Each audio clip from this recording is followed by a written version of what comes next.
if you don't have like those bigger picture visions of, hey, in 5 years, we're gonna be, doing X, Y, and Z, Mhm. and to that point, we're gonna be driving towards these goals because of that. Do you feel like, has that been true in your experience in working with so many founders where you just don't feel like they have like that long-term vision necessarily? I definitely would say so. Even there's a project I'm consulting on right now, and we're having a lot of those conversations about really finding the true essence of the Yep. brand. And Yes. it changes too. I don't want to make it seem like if you come in with one plan, that's gonna be the plan. Things Right. change. You change. Even me myself currently, like I lost my grandmother at the end of last year, and I was already feeling a lot of feelings of like, okay, I don't know if I necessarily want to do certain things anymore, or if I really feel passionate about certain aspects of my business.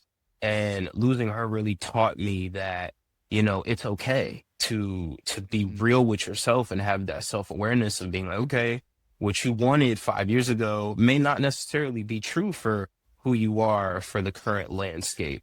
But I think it all just goes back to self-awareness too when you're starting these companies and just saying, okay, maybe you come and you have a product or, even speaking to like a sales manager or something like that, where, you're selling this product and you feel really good about it. But not only are you doing what's good for right now, but still also having that purview of like, okay, this is what could possibly happen, and always having the ability to risk assess and say, okay, let's put these ideas right here for right now. Let's put them in the corner Mhm. of like, okay, I may not want to do this, but let me just write a few things down as your contingency plan. You plan and then have your contingency plan. Okay, if things don't go the way that I want them to, or if I'm not aligned with what I'm selling or what I'm trying to make happen, having those few ideas in your bucket allow you to be like, okay, I had this idea 5 years ago when I wasn't ready to act on it, but now maybe we can find a way to incorporate it into our current model and Mm. sort of create that pivot. Like the pivot is super crucial, and that's something both of my parents really instilled in me, especially my mom, the ability to when life gives you lemons, you got to find a way to take them, make the lemonade, and pivot to something that's going to actually feed you and fuel you. Yeah, absolutely, absolutely. Well, and I mean, I love that piece about talking about the pivot, right? Because I feel like, especially in entrepreneurship, like I don't have to tell you, like, I mean, especially early on, like pivoting is like you gotta try a bunch of stuff, figure out Yes. what works, decide it doesn't work at all, try Hmm. something totally new, or like change it a whole bunch. Like it reminds me of one of my favorite quotes. It's actually it's on my wall right now. Uh, It's by Robert Tejan, who worked on like the human genome project. Does like a bunch of stuff in science, right? mhm. And his kind of mantra, I guess, in the in the lab is just run the experiment. And I feel like Yes. that's obviously it's true in science is obviously, but I think it's especially true in entrepreneurship where you like, yes, you should be doing some prep work, right? Like you need to Hmm. show up prepared. You need to understand like your business, your product, what you're doing, why you're doing it, the vision, all of that stuff we just talked about, right? Hmm. But at the end of the day, you gotta do that quickly, get that done, and then run the experiment. You gotta show up and try it and see what works. Has that been true in your experience too? Oh, absolutely. It's especially when you're working with external teams. Me, Yeah.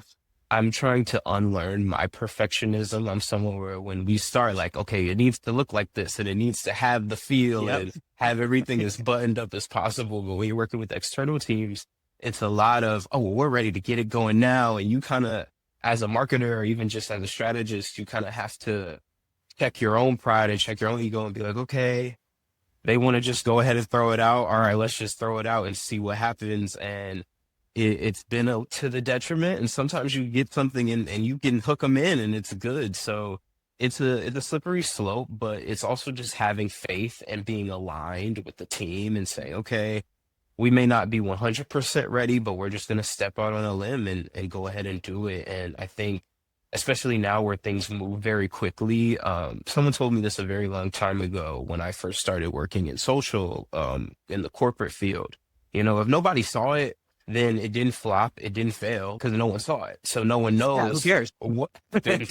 So, you take it on the chin and you're like, okay, nobody saw this. So that means it's either not resonating or we're not going about it in the right way. And so you take the data and you learn from it, and then you implement new Mm. strategies to make sure that it happens.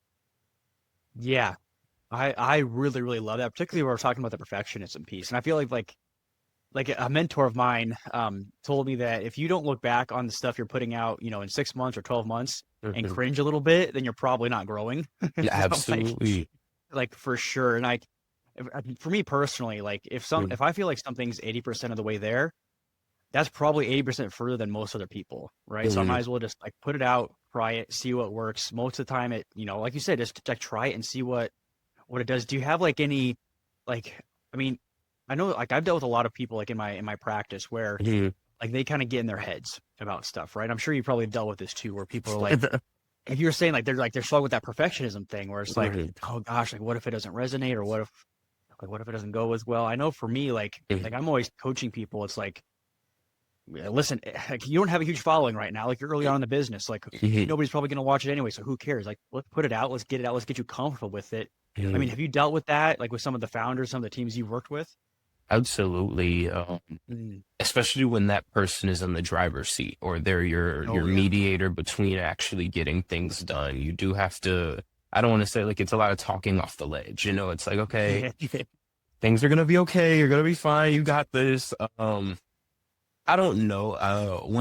The way I try to navigate those situations is just really getting to the root of what's the fear. Mm. And honestly, to be very frank, like in entrepreneurship, if your fear is failure, you're in the wrong business, Mm. because there's going to be a lot of that. And it doesn't necessarily have to be public, it's not going to have to be this huge, but we all have an idea of what we want things to look like. And when they're not panning out, we get in our heads. And when I speak to founders or even just stakeholders who can't necessarily get the wheels turning about how to find the solution, Mm. the way I like to phrase it is that, you know, you're focused on this one singular moment right now. The only way to get over this hurdle is to just move it out the way, move it to the side, and let's tackle something that is a little bit easier for you to wrap your head Mm. around. So if you have no clue how the influencer marketing game works, and you're worried about this influencer and how they're gonna work with the product, and you have no clue if they're gonna resonate with the audience, okay, maybe influencer marketing isn't your play right now. Maybe it's a little bit easier for you to focus on product. So let's just focus on building the best product. You have to keep everything moving at once at the same time too. A lot of people say do one thing at a time, but we live in a world where that's just not possible anymore, to do one singular thing at a time and really build on that. You get things running, and then you have to sort of, like we talked about, that pivot to something else that's a part of the business, because that's the only way to really get the wheels turning. So a lot of it is just saying, prioritizing, okay, if this is giving us a hurdle right now, maybe we just table this. Especially if you can't Mm. convince that stakeholder or even yourself, where it's like you're trying to really get out of your head and make it happen. You have to talk to yourself and say, okay, maybe I don't need to really bog down on this right now. Because if Yeah. it's not Mm. fueling me, if it's not pushing me to go ahead and get it out, obviously that means it's not that important to what is on the agenda right now. I love that, man. Well, and like talking about like the failure piece, I feel like that's huge in like in life in general, of course, like especially in entrepreneurship. And like going back to like the experimenting thing I was mentioning earlier, like Mhm. that's one of my like I think of experimenting as obviously like trying something new, like see if Mhm. it works, then iterate, try something, like change it up, do something else. But I also really love it as like a mindset piece too, where like I really believe that if you Gotcha. are truly experimenting, right, like you're trying some new stuff on social media, whatever it Mhm. is, and you try it out and it doesn't work, like you said, it doesn't like get the traction you thought it would, it's not a failure, it's just an experiment, right? I really believe that you can't fail an experiment because even if you are wrong in what you thought was going to happen, you still learned something from it. It's like, okay, well, that didn't work at all, so I'm going to try Mhm. something else, and then I'm going to try that again, right? Mhm. I really, really love I love what you're saying, man. But swinging it back around here a little bit to the mogul money world, I want to talk about that a little bit more.